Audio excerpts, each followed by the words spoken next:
Bonjour M. Frérot, Jean-Luc Touly, retraité de Veolia Eau et élu municipal de Vissou dans l'Essonne. Je n'ai pas une question sur l'eau, j'ai une question. De nombreux data centers sont en train de s'installer un peu partout dans les zones urbaines sans possibilité de récupérer la chaleur fatale. Et parce qu'il n'y a pas de réseau et ça coûte très cher, environ 1,5 million d'euros par kilomètre. C'est un peu le même problème de l'eau dans les années 50 où il fallait construire des réseaux.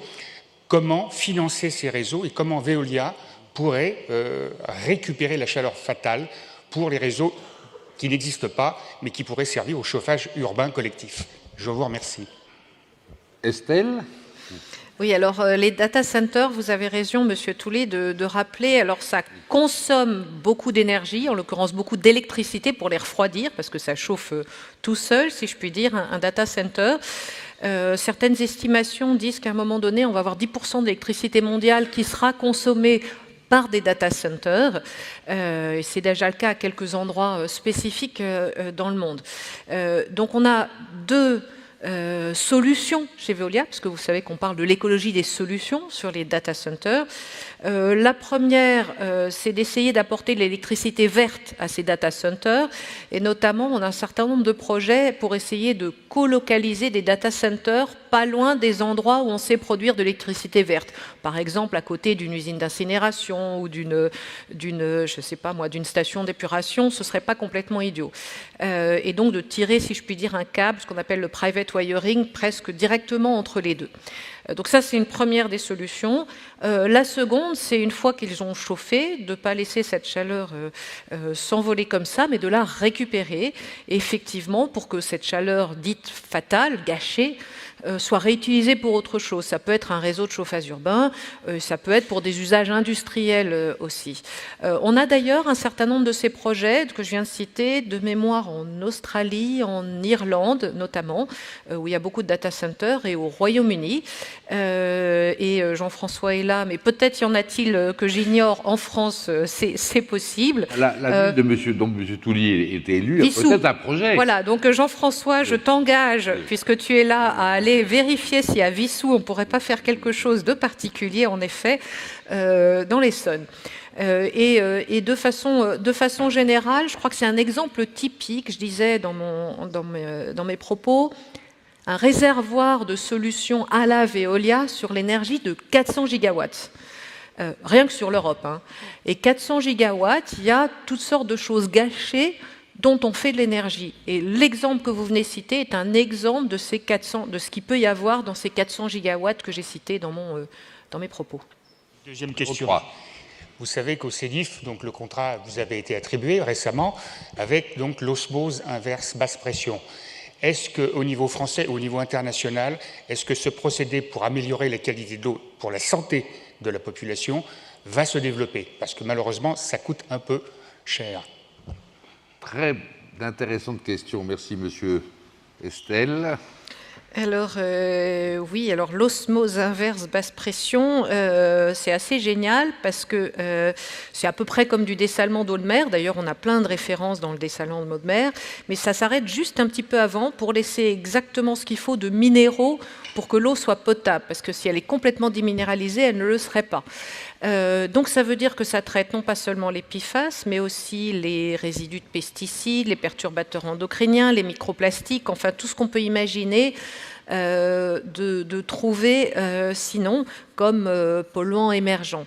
Donc c'est une super solution technique. Dans notre offre pour le compte du CEDIF, il n'y a pas d'augmentation du prix de l'eau associé. C'est aux collectivités locales, comme vous savez, à notre client de définir le prix de l'eau, mais en tout cas notre offre ne conduit pas au jour de l'attribution à une augmentation. Donc en l'occurrence, toutes les solutions de Veolia, et si on reprend le sujet du prix de l'eau de façon générale, le coût de l'inaction est plus cher que le coût de l'action. Ce qui veut dire que si on ne fait rien, alors oui, il peut y avoir une augmentation de prix. Si on agit vite, alors on peut continuer à avoir dans l'eau en France quelque chose qui est autour de 1% du budget des ménages, donc maintenir cette part dans le budget des ménages dans les prochaines années, mais en traitant des nouveaux polluants et en résolvant de plus en plus les sujets de rareté de la ressource en eau. Et quant à l'attractivité de cette solution pour d'autres clients que vous évoquez, Nul doute qu'une eau sans aucun polluant, sans aucun micropolluant, et de ces nouveaux micropolluants, une eau sans calcaire, et donc sans besoin de chlore pour la rendre potable, une eau sans calcaire, sans chlore et sans polluant, moi, je suis persuadé que ça va attirer de plus en plus de collectivités publiques. Autre question. Deuxième question. Vous savez qu'au CEDIF, donc le contrat vous avait été attribué récemment avec donc l'osmose inverse basse pression. Est-ce qu'au niveau français ou au niveau international, est-ce que ce procédé pour améliorer la qualité de l'eau pour la santé de la population va se développer? Parce que malheureusement, ça coûte un peu cher. Très intéressante question. Merci, monsieur Estelle. Alors, oui, alors l'osmose inverse basse pression, c'est assez génial parce que c'est à peu près comme du dessalement d'eau de mer. D'ailleurs, on a plein de références dans le dessalement d'eau de mer, mais ça s'arrête juste un petit peu avant pour laisser exactement ce qu'il faut de minéraux pour que l'eau soit potable, parce que si elle est complètement déminéralisée, elle ne le serait pas. Donc ça veut dire que ça traite non pas seulement les PFAS, mais aussi les résidus de pesticides, les perturbateurs endocriniens, les microplastiques, enfin tout ce qu'on peut imaginer de trouver sinon comme polluants émergents. Donc c'est une super solution technique. Dans notre offre pour le compte du CEDIF, il n'y a pas d'augmentation du prix de l'eau associé. C'est aux collectivités locales, comme vous savez, à notre client de définir le prix de l'eau, mais en tout cas notre offre ne conduit pas au jour de l'attribution à une augmentation. Donc en l'occurrence, toutes les solutions de Veolia, et si on reprend le sujet du prix de l'eau de façon générale, le coût de l'inaction est plus cher que le coût de l'action. Ce qui veut dire que si on ne fait rien, alors oui, il peut y avoir une augmentation de prix.